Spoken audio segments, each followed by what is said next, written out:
What's up, folks? Thanks for being with us here for the second interview with the lovely and talented folks from Fate Awakens. I'm Joey Current, and for those of you who've been keeping up with the campaign at home, we just finished filming session 5. So that means that we may talk about some stuff that happened, session 1 through 5. If you don't want any spoilers, pause the video right now, go back, watch sessions 1 through 5, and then come back and you won't have to worry about any spoilers, okay? Alright, you've been warned. So, what's up, guys? Right off the rip, I just want to say, in terms of this campaign, in terms of this setting, one of the really creative things that your DM designed for you was the concept that everybody starts at level 0, right? So not 1, but 0, meaning you don't have any of your class features, you're just like regular people hanging out, doing your thing. Was that a choice that you guys all made together? I mean, I feel like I've been at tables before playing Dungeons and Dragons where people would be disappointed if they jumped in and they were just like, oh, I don't have any cool stuff. I mean, talk to me about like how that came about. Well, we all met up when we first, well, not all of us, most of us met up when we first started talking about starting a filmed Dungeons D&D campaign, and we were talking about what kind of world we wanted to create. So before even like, how do we want to play, it was like, what kind of world do we want to create? And I'm not sure who came up with it, but someone brought up a world with no magic. I remember, and I also don't remember who initially thought of the idea, but the fact that magic doesn't exist in this world is something that's not Dungeons and Dragons related at all, right? Like there's just a regular world. I have played a role-playing tabletop game in the past that was based on like zombies, and the idea was the first session of the game is you start at a table playing a tabletop game, zombies invade outside, and you kind of role-play yourself throughout the whole zombie campaign. So I think, and I'm not sure if I brought it up or if that just helped input into the idea. Yeah, hey, that's fun. We brought up a couple other like games and concepts that have been illustrated in the past, and a few of them had settings where there was this great happening in the world, but it was always in the past where magic sort of happened. So I know we kind of got on that subject and then decided it'd be fun to explore it. Yeah, I mean, I imagine when you start at level 0, you're getting really deep into your character and like what your character is about before they even have these awesome powers, right? So you're just a monk or you're just a woodsman. So on that note, we did do a bunch of negative sessions to get to know each other. Some of them were kind of mundane in the fact that it was just getting to know each other, but some of them were not so trivial and faced a lot of challenges that maybe wouldn't be challenges for a level 1, but were because we were level 0. I mean, you go to roll the die and it's like, no, you don't get a modifier. It's like, that's what you got. That's what you got. Well, and I feel like we've talked about this a little bit kind of off camera in between games. You guys over here have had complications at level 0 that were what feels like almost nonstop. Yeah. Like we were world building over here. I mean, you we guys were were hanging out in the safety of our village, right? Basically, we started the negative sessions as if we were like real adventurers when we very much were not. We couldn't do anything, so it was like it's like if you this or I is not the decided same just to game. go out and be an adventurer. Just normal things that happens in the woods is terrifying to normal people, and it should be because that's where you're at. We got our like camp raided by a raccoon at one point, and it was devastating. We and like what is this beast? One raccoon put us back for like days of travel. Yeah, in a normal D&D campaign, you would not think that would be an issue, but like he goes, "Oh, a raccoon came and raided rations." We're like, "No, what are we going to do?" Right. Yeah. Which in normal, that's not an issue. Yeah. Or if the person buys enough rations with the money he was given, it wouldn't have been an issue. Well, so speaking of like character development, right? We're getting on to that. We knew this like pre-campaign that the three of y'all were just kind of wandering up onto three folks who were kind of in an established town, kind of knew each other, and it's always hard in Dungeons and Dragons because everybody wants to have that background, that backstory of like being that loner, right, and like having this like secret that they don't want to tell anybody. So it was interesting to see, three strangers kind of come up, and I feel like at first there was a little bit of mistrust, right, between the two groups and these folks coming into your town. One person from one group was especially sketchy. Right. I'm looking at Neil if the camera can't see exactly where my eyes are going. For the Definition of my character. I've been sketchy from the beginning. Yeah. For the record, while we're on the topic, Dominic very much does not trust Jethro. But While we're also on that topic, above table, Thomas also doesn't trust me. So we got layers. I trust him. Every But, campaign we played in, our characters have been at odds. That's true, but it's fun. I love it, buddy. But no, like, he doesn't really have a choice because it's either travel with someone who you kind of don't trust or travel alone and almost definitely die. Whether I like him or not, there's still strength in numbers, so it's like you kind of get forced together because that raccoon encounter where we lost most of our food, we really had to like pour our resources together, and like we barely scraped by with like all of the 3 brain cells we had left at the end of that. We definitely. barely scraped by. 2.5. We would not have if there wasn't Well, if there so wasn't yeah, all of us there. that's See great. where that happened. Well, so it's 5 episodes in now. How do you guys think your group dynamic has like changed over the course of those 5 episodes when you had these folks just kind of wandering into your town? Oh, go ahead. I was about to say, I feel like there's that assumption when you go through a traumatic event together, you have a, common denominator in that traumatic bond that happened. So I think that, having that happen right off the rip, we have a sense of trust already, even though we might not know each other so well, because we've already went through something so horrible. We know how they reacted in that situation. Yeah. Again, we might not know each other so well, and that'll be fun to explore, but I think we do have some semblance of trust. Well, and another big point, character-wise, I mean, obviously we all know each other above table, but character-wise, Edmund cared very much for his orphanage. I mean, it was a library and an orphanage and a home. It was a lot of things combined that this town really looked into. We took you guys in with relative ease. Like, oh, hey, here's a bath, here's food. And a lot of kindness, I think, gave you guys some weariness because you weren't used to that. Oh, yeah. But when this event happened, the eye coming out of the sky, the shadows, they knew us for a very little time, but also helped protect the orphans who, I have a kid, Tybalt, but these are my kids as well. You know what I mean? Yeah, and that's actually a great point because the first kind of olive branch that gets extended to these guys was actually Irene. In the forest. She mentions, "Hey guys, really appreciate you guys helping out with the kids. If there's anything you need from me, I'll protect you." Like it was a very kind of like bonding moment. Yeah, and above table, one of my favorite moments was when it was like when we were running away and my character could hear y'all's characters saying, kind of like debating if you wanted to run, and then I think Neil or Jethro's character said, "Come on, it's kids. We can't leave the kids." And Jethro definitely did not get it. That was a no, I Dominic. think. It was Dominic, I think. Yeah, I think Dominic. Oh, okay. Well, never mind. I said I think I'll my take the character credit away from you. Yeah. Somebody said it. Let's not paint Jethro as too good of a guy. Right. That's right. Jethro was toying with the idea of should we leave the kids? Yeah. And it's not. Ultimately, he decided There was a I- point where he just ran. I want Remember- to preface it with Jethro is not like screw these kids. It's more I'm going to protect myself at all costs. Yeah. Because and this goes to our negative sessions. We all you guys started in a city. I started coming from my city.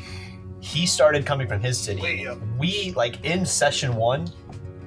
did not know each other. We spent Yeah. the first probably 30 minutes to an hour of session 1, each role playing individually without having met each other yet. And our characters watched me had fight? already Yeah. decided that we had known each other, not only that we knew each other, but that we had like a relationship built over years Yeah. with I mean, each we other. grew up together. Yeah. Right. Yeah, I know. I don't want to put this out like in the universe if it's not true or not, but I feel like it's kind of like Irene and I'm sorry, I can't remember. Edmund. Irene and Edmund are like mom and dad, kind Oh. of. And then like Remdahl's like that weird like neighbor that comes over sometimes and like Yeah. hangs I'll take out. it. I'll take it. Yeah. Very like, buff could have been neighbor. worse. Could have been worse. You know, like I feel like you're getting a nice group dynamic. Jethro is the uncle that buys your kid a drum set. right. Just chaos. I buy your kids some socks, very functional socks. You say mom and dad, which I think is funny. One thing that's interesting to note, I mean, we're all slightly different races. I'm like 78, right? Yeah. And Arena Grandpa. is a wood elf. Yeah, so I'm like 130 or something. Been around. So Yeah. he's old. She's double Yeah. Right. Yeah. his age. And it's funny thinking about the dynamics between races just in general in D&D. You're like, oh, I'm this old, wise librarian. But like, And in human years they're you are, right, but like in she's elf years- she's a teenager over here A young who's woman. lived 40 years longer than me, you know. Right, yeah. It's definitely, Dumbass. lifespan is weird, you know, with the way that works. All right, so we can't go any further in the interview without talking about like the episode where you guys actually started to have magic, right? So it was crazy. So there was So an fun. absolutely hilarious scene where, and there's an exchange kind of between Edmund and Drawl, where you guys are like trying to figure out your magic, and I think Edmund has figured out his book cast spells, right?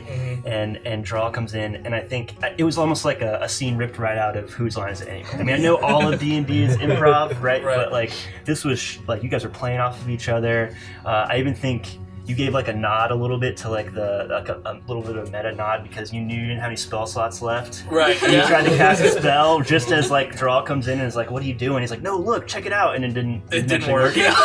Was that as fun for you guys, Yeah. like as it was for So, everyone else? going back to what we talked about as starting as commoners, level 0, just because we hit level 1 doesn't mean we get all those advantages. We still have to face these challenges of learning the magic.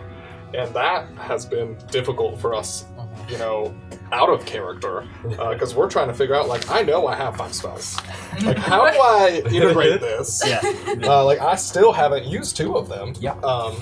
So when we, the positive side of that challenge is that we get to roleplay and get to have those fun moments. Yeah, I mean, and at least Edmund has a book, right, with like the list of things. Everybody else is just kind of like trial and error. Like, Yeah. what And I can think do? that kind of helps with my character kind of taking on the teaching aspect for everyone, right? He's a librarian. He's been teaching people his whole life.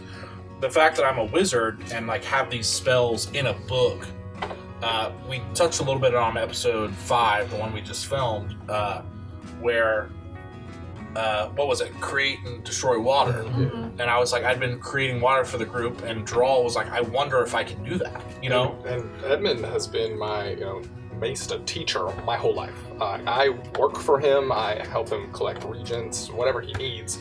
So if he does something, I'm immediately thinking, teach me.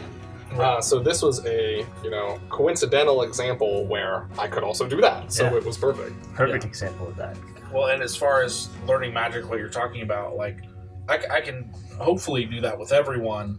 And ideally, from a role-playing stance, I hope to take spells that will hit on a lot of elements, a lot of whether they be supportive, whether they be damage, evocation, illusion, whatever, and kind of help everybody develop their character separately because mine shows up on paper. Right, and And that's in a world with no magic, you need that, and that's the beauty of the Swiss Army knife that is the wizard, right? So you Right. have a spell for everything, right? Yeah. Not everybody experienced like learning their magic the same way, right? So other folks in the room have a higher entity, right, that is speaking to them for the very first time. Which Y'all had a little bit of a different experience with that, I know, because the entities are different. I think Dominic rolled with it because you are a holy man your whole life. I mean, having prayers answered is just like a normal thing. Been for a you. holy man as well. Let's Whoa, come on. But tell me about like what do you think the difference was between the two of y'all in terms of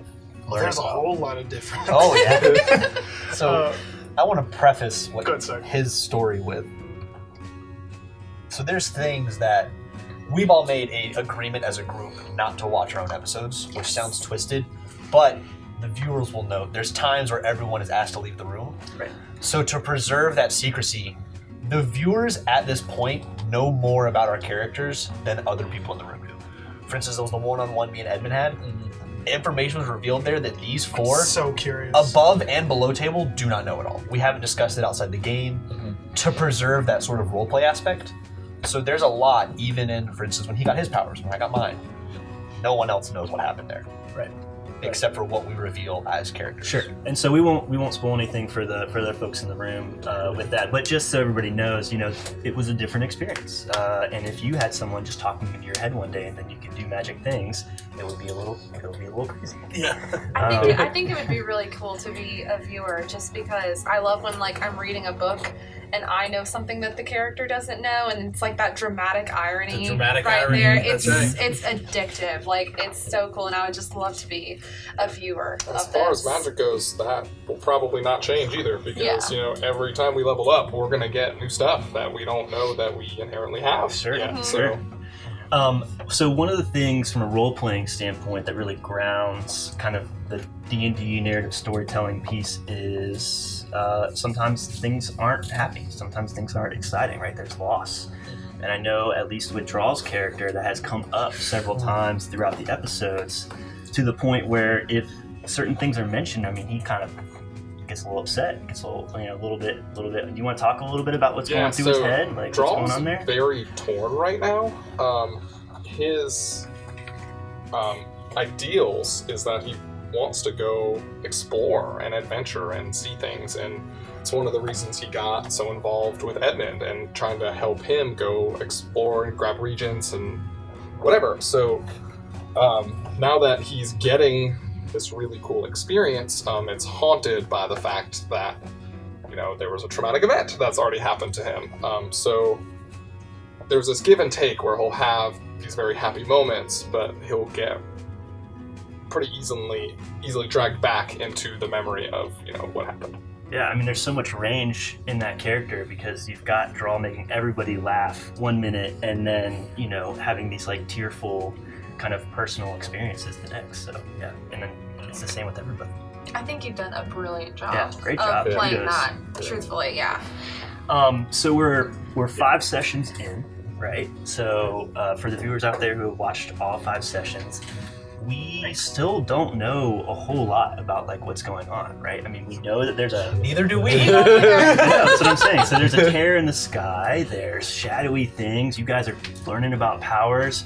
Do you guys have any theories? I know it's all very secret with the DM. What's going on? But We have affectionately named it the Sky Meatball. The Sky The Sky Meatball. At least I have. I don't know. Okay. So, I mean, I know we have from our secret letter a talk of pillars. Right. We know there's 12 pillars at her monastery, and there's apparently also 12 sets of 12. 144 pillars. Hashtag math. 144 pillars. From what we understand so far. From what we understand so far. Seemingly. We've heard of desert pillars that Chris has brought up, our DM. But as far as what's happening, we know, I guess, that there was some sort of strong wizards from way before us. I mean, way, way before us. There's, 800-year-old elf that lives at the monastery who's like, this is before my time. Right. You know what I mean? So, whatever people sealed magic away did it for a reason, we know. Some sort of darkness. We don't know what that is. We see what happens when Well. magic comes back. yeah, So, And, That's what a fight is.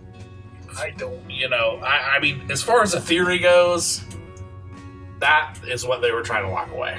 You know what I mean? Yeah. Like, Anybody else have any other thoughts? Like, I mean, does anybody even any theories about what might be happening or what's going to happen? Well, I don't think that we will be able to go back.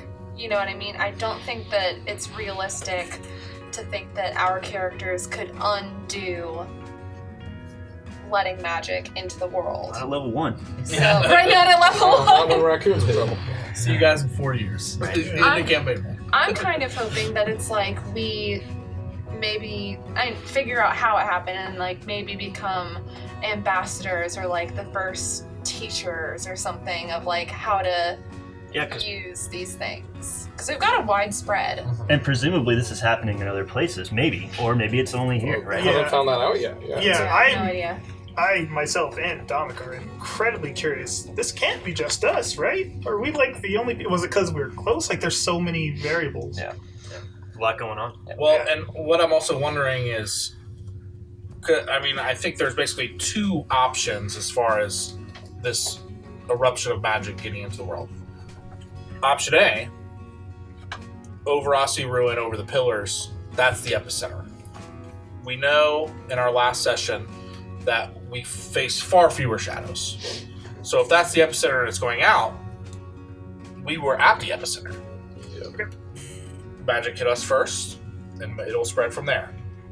Option B is magic It's everywhere. is at all 12 pillars. Locations, yeah. And there are 12. Maybe they haven't, Groups of maybe us. they haven't cracked There's yet. 12 sky meatballs. Oh God. Well, which I don't want to bring that up or give the DM any ideas. Yeah, you might take all of this. If there's 12 points of, I don't think it would be epicenter because now there's 12 of them. But like, if there's 12 points where magic are pouring out, this is going to spread over the world a lot faster than us 6 are able to control. I know, right? Yeah. So theories about what's going on. We've got Edmund / above the table talk about what we think might be happening. Right.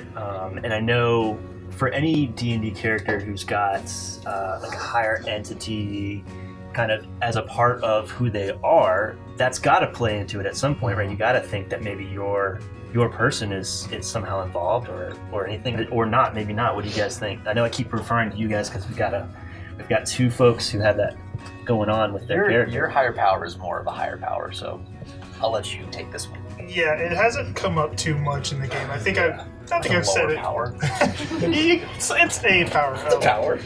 My deity is a goddess named Avaya. I think I've mentioned it like a couple times. More mentioned the actual symbol itself, which is actually this wonderful thing. I don't know how well that's going to show up Oh yeah, it's on there. on the camera. Yeah, it's on there. Yeah. But it's pretty dope. Well, when I first made this character, that's something that I told Chris. I was like, I don't know what I want to do, but I really want to make this like aesthetic really important. All of my spells are kind of flavored that way, which is kind of why I take all. I think everyone's has like half of their spell list figured out by now. The reason, I guess, since we're doing secrets, the reason Dominic is kind of pretty slow to like kind of experiment is everything he does is going to be a bit. It's not directly from Avaya, so he's kind of like twisting things a bit. Being a cleric, you get your powers from your faith, and obviously I have faith in my goddess, but I've always had faith in my goddess. Nothing has changed there, so now I have to like kind of balance what changed and how do I like actually manifest this into like actual magic rather than just prayers and really just how the flavor is going to matter a lot. So I kind of got to go a little bit slower in. Yeah. You got to square with the fact that all of a sudden maybe you've been chosen, or for some reason you've got added abilities. Yeah, and again, not even sure if I'm the only one. There could be a lot of people. Until we get to some bigger towns and start making connections, we really don't know a whole lot of what's going on. And he's not super willing to experiment with what should be a sacred magic, at least outside of, hey, let's make my party members not die, and let's not fall off of big trees. Here's some help. Oh, that's a really great point, because I think a lot of times players who choose cleric, will say, oh, cool, I like cleric because I've got armor and I've got all these spells, right? Potentially, and they just start blasting like sacred flame here, left and right. But you're kind of taking it more seriously. Like if this was actually my religion, I wouldn't be tempting fate. It's terrifying. Well, and you're like a man of religion, so you're sitting here like, I'm not trying to actively harm people. I'm not a knight. You know what I mean? Like, in a world without magic, I mean, you had a healer's kit. Like, you were legitimately a healer without magic before. And then that's the other thing. I think I made a joke about it in the game. Like, that's what I've been doing for the last 5 years is working. Like, when we were in the woods, I was like, hey, I go try to find some herbs. Do I find any new herbs for my healer's kit? We were, like, I'd spent time trying to get what ended up just being, like, blood coagulant and, like, things that anything like that an aspirin could do. Like, years of my life just trying to do this, and then I get this power, and I'm like, it changes, so... Yeah. Well, I think that's one of the things that viewers are going to like a lot about the way you guys approach your characters, because there's not a lot of people that I've experienced that take the time to think about, like, okay, if I had a healer's kit, or if I had an herbalism kit, like, I would need to go, like, collect those things and, like, figure that stuff out. And it can sometimes, bog the game down a little bit story-wise, but at least at the beginning, when we're trying to figure out who everybody is and what you can do, it's appreciated that you spend that time. In our negative sessions, all we had was those very basic things. There was no health potions, no cure wounds. All we had was what he could make on the fly. And it went poorly. I've never seen a healer's kit used so much. I mean, well, and that's another thing, we kind of decided as a group and with the DM, those negative sessions were important for us as players to help world build. Having however many sessions you guys did, 3, and I think we did 4. Having 7 level 0 sessions filmed would have lost everyone. Yeah. You know what I mean? Like, doing all that stuff previously for us and for world building, I think was relevant. But as far as that sort of film, if you feel like you're missing out or anything, you are not. No. To be fair, half the group is missing out on the other half of the group. They were not there for our negative sessions, we weren't there for That's great. That's the great thing about literally not knowing the other characters' backgrounds, right? What they've been through. Well, and that makes it interesting for us to learn about them to learn about us. I mean, we heard stories of a whale. Still don't know what that's about. Don't know no what clue that on the is. table. That's above and below table. Without explaining the whale thing, I will say it was a disaster. I don't know if Chris did it on purpose, but the negative sessions, at least ours, were a grind, and a couple of them were very fun, and a couple of the other ones just weren't fun. And at first I was like, man, that's rough. And then I kind of got thinking about it, like, it puts everything in perspective. Like, it's not gonna be fun just being a normal dude trying to travel way from north where I'm from all the way down here. The fact that we're doing this semi-effortlessly, we've got attacked by a couple things, but we're still alive, and we're doing way better than we were before. Yeah. It's just a lot of perspective of how, like, that's only been a couple days and how different everything is. Like, miles ahead of our first travel. I think the negative sessions, at least for our group, we built a bit of a dynamic. I know you two went at it a lot. A little. And then you kind of had me there just like, refereeing. Hey, this is giant, big guy. Like, if things get out of control, maybe... Yeah. And I'm not even that giant. Like, I'm just... It was a lot of us hiding pretty much me him. in real life, 6'2", 200 pounds. But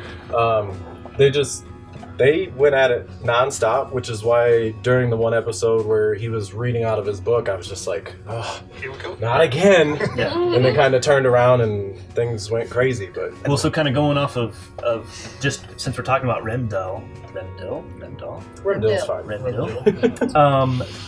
It's interesting. A lot of times in Dungeons and Dragons, you have characters who are more like the fighter type that don't really have magic, tanky folks that kind of stick together, right? And so far we have Arene on the one side who is very physical and now has an 8-pack and is like running up trees and all that kind of stuff. And you have Remdil on the other, not on the other side, but with the other kind of like group.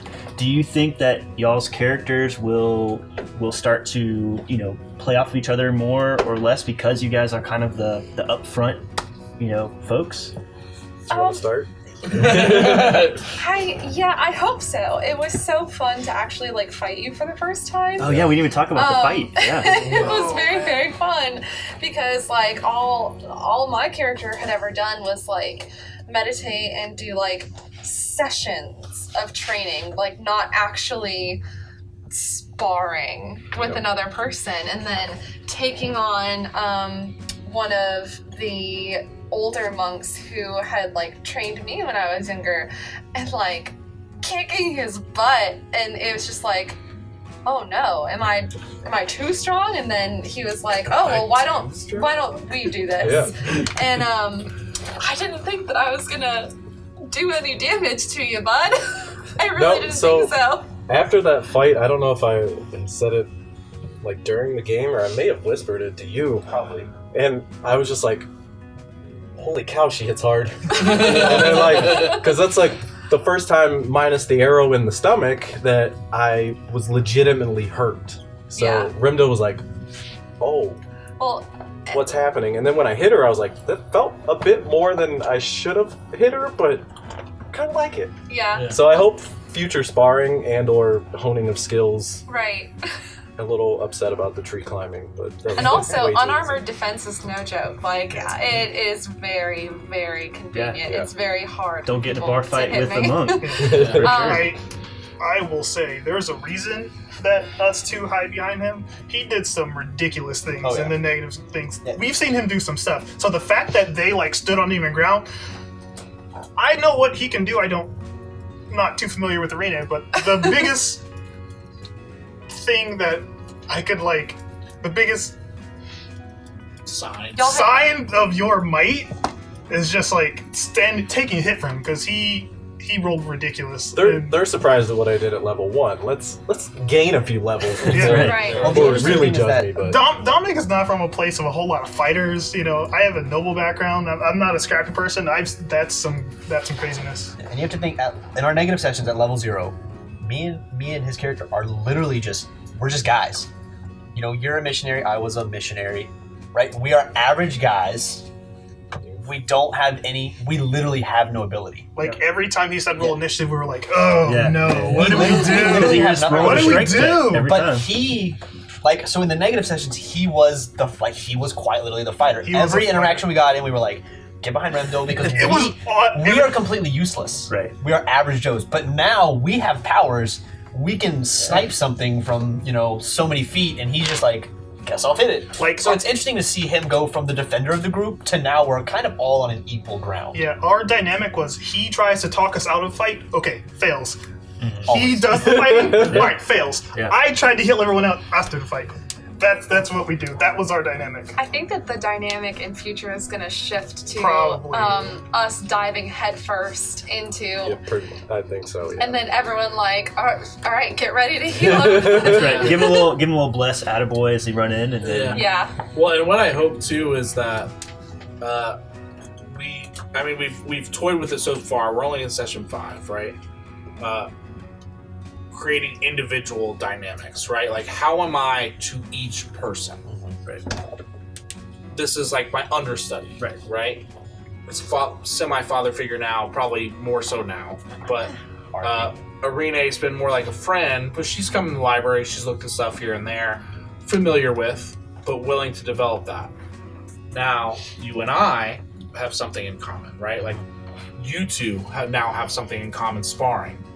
I'm hoping our classes and our role play in the future find at least one thread with everyone, but then you can make new trios. Like, they were a trio, we were a trio. Maybe sometime in the future, as he's a druid, they bond as frontliners, we bond as backliners. Right. Now, maybe these two repair their relationship. Yeah. Something that could happen with me and Rimdell, and now you're sitting here like, oh wait, why are those two such good friends? Hey, here's what happened, here's the backstory. And if we build complicated relationships, I think it'll be more interesting to watch. You know what I mean? And there's a lot of room to do so. I Yeah. mean, Yeah. Absolutely.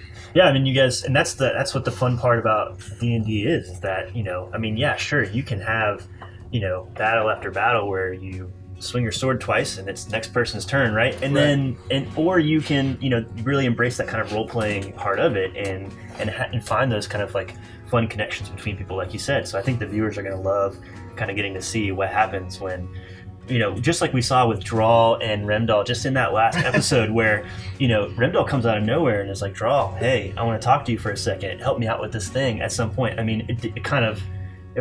It fell apart very quickly, but Still it was the unsure of how beginning. serious that was. Right. Like, But it was the beginnings, it's the seeds of something maybe. So that's going to be really cool to get to watch.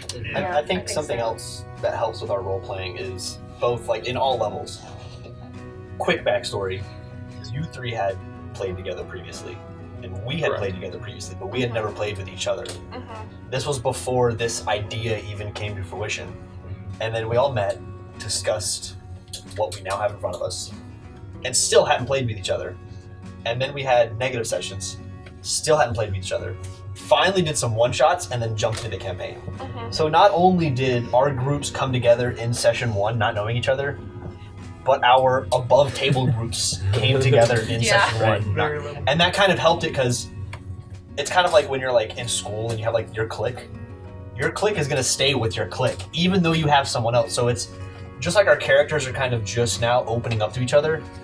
Above table, we're starting to develop relationships with each other in terms That's of... really, really cool. Yeah. And it's almost just like the viewers have seen, these 4 haven't seen, but me and him had a one-off conversation. That's right. All they know is that a conversation happened. They left the room, they actually go That's right. far down the They go hall. really far away. They- yeah, They there's just no- don't want to know. Yeah. No. So we have something going on That no one else that no one else, the viewers know, but none of these 4 know.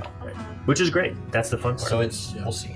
I was gonna say, like, the school analogy is perfect because you just sort of start meshing, and you're like, I'm not sure what this is gonna be, whatever, and then an outsider comes in, like, say we meet an NPC, and you're like, what did you just say to my friend? yeah, I Like, can say that, but you can't say that. Yeah. I just met you, but I will fight this person. I think it's going to be interesting to see how long we can afford to keep the click thing going, because I have a sneaking suspicion that we're going to have to get real close real quick. Yeah, Yeah. we have to figure it out. We'll see. Jethro, I want to go back to something you said a little bit ago. You mentioned, that Dominic is like a holy person. Yeah. You said you're a holy person in quotes. Yes! Obviously, Yes, the Jethro. viewers out there are going to have noticed that it's been heavily hinted at that you are somewhat of a snake oil salesman of sorts Yeah, in terms of things. Tell us about. That's the best way to put it, That's a actually. really good way to That's put it. how we Yeah. described it, I think, before the first session. Oh, really? Okay. So to, I guess, come clean. No spoilers, but Yeah, no spoilers, but to come clean.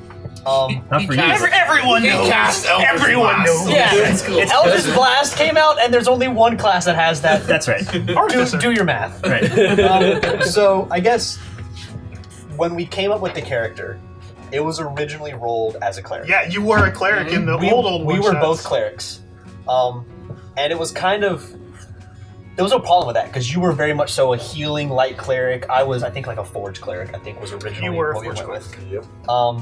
And so all of our characters have changed drastically from the because I think you were originally a ranger, now you're a druid. Way more fun. So originally I was a cleric, but it wasn't an issue of us meshing. But then, and this is sort of side note, me and mine and Thomas' character are the only 2 fully homebrewed. Yeah, that's right. That's right. We learned that in Subclasses. the first interview that you said you kind of homebrewed a Yeah, little so we bit. homebrewed ours, and it actually came about where I had played a cleric previously, and it was all right. Really liked warlock, and so we took the same character. So Jethro was still Jethro. Took all of his character and didn't want to change it at all, but took him from being a cleric to being a warlock. Right. So it was basically like I still did the same spiel, but now it's a lie. Right. Whereas before, it Well, wasn't. and we mentioned before, like Domic's character, right? If you were a very religious person and then you have heard a voice in your head from your god, like that would be one experience. If you were not a religious person but telling people you blasphemer of blasphemy. Yes. and then you hear a Suddenly- voice in your head, I mean, talk to us about Jethro's situation there. Like we've said, he's obviously a fraud. That's so. If you remember, I think it was session 1 where Edmund's character asked me, "Well, what does your book say?" The book I've been carrying yeah. around. So That was ad-lib all the way. completely. If you don't know, this book is completely blank. There's nothing. It was literally ad-libbed on the spot. Everything I said was made up on the spot, which is how Jethro, the character, has been living his life, making up as it goes. And whatever I can say to get me out of the situation or get me what I want is what I'm going to go with. Right. So, me as the player was also doing that, and I do that a lot. I think we all have a little bit of ourselves in our players, where we role play almost too well because sometimes we're not actually role playing. Yeah. You know, I was ad-libbing it just like Jethro was. Right.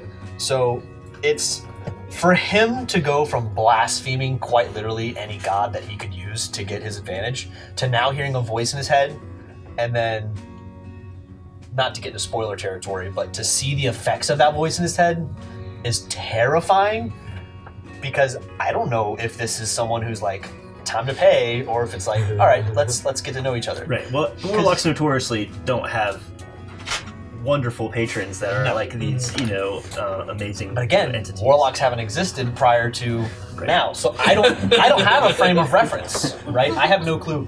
So the book, which has been heavily hinted at what this book is about, it's an encyclopedia of demonic and demons, devils, angels, heaven and hell sort of situation. It's literally an encyclopedia book. So it's everyone heard you speak Abyssal at one point. Which think, it's actually darker than Abyssal. Okay. Yeah. It is a currently unknown language. We'll keep it that way for now.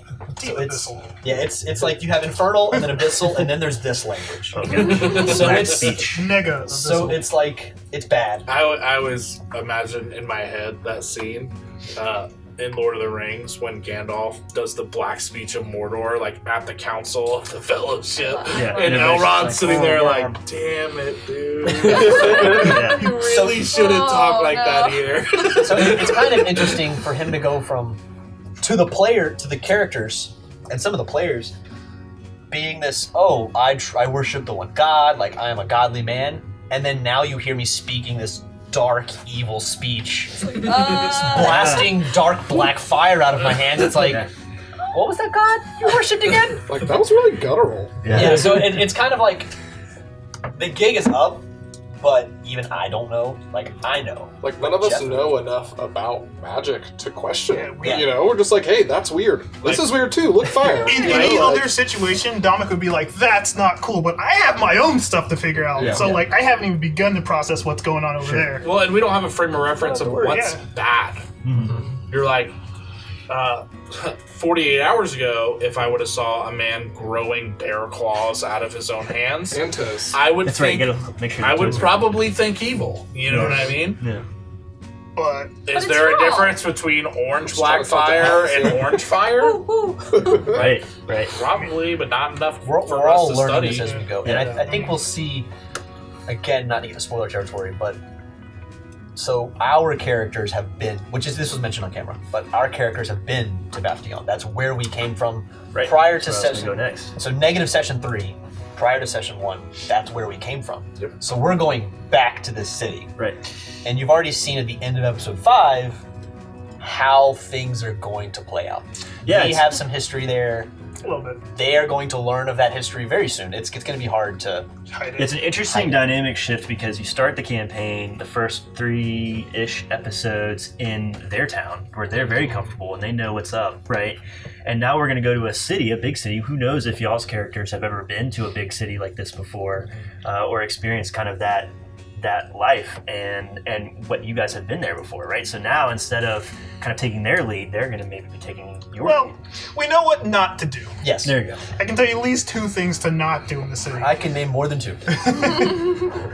All of them involve me. So You know, So don't be Jethro in Don't- the That's right. city. Don't do what Jethro don't, does. if you start Jethroing it up, just don't Jethro it. just throwing it up. So Vaftilion, I know Tybalt's been to, which is my son, who's still back at the monastery. That's where you got the book. That's where I got the book. So, That's what let Right. us.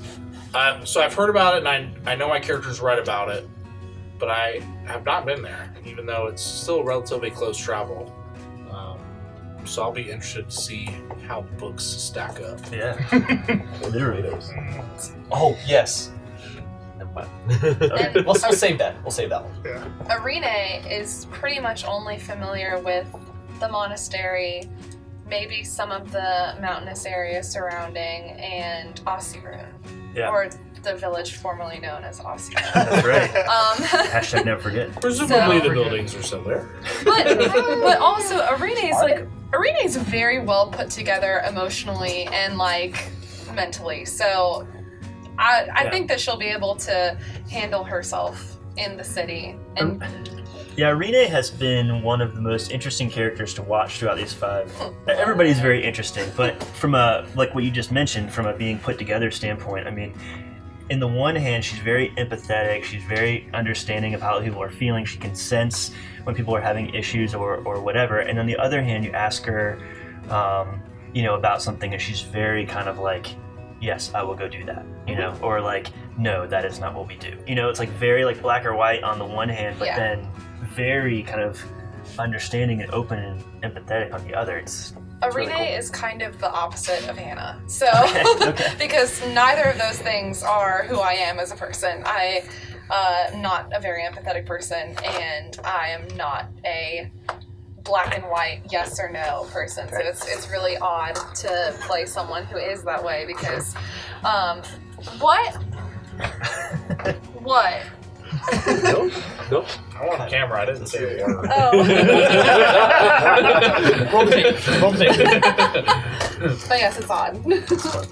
Well, that's all the questions I have for you guys today. I really appreciate, taking the time to let the viewers know kind of what's going on in your heads, what we might see going forward. Again, thank you everyone who's out there watching Fate Awakens. Make sure you subscribe to the page, hit that like button, let us know. Comment on the sessions, on the episodes, if there are things that you see that you like, that you don't like, that you want to know more about, and let us know. That's our time today. Thanks so much for being here, guys. Appreciate it. Thank Thank you you. so much Thanks for for coming. coming. Thank This you. was so much fun.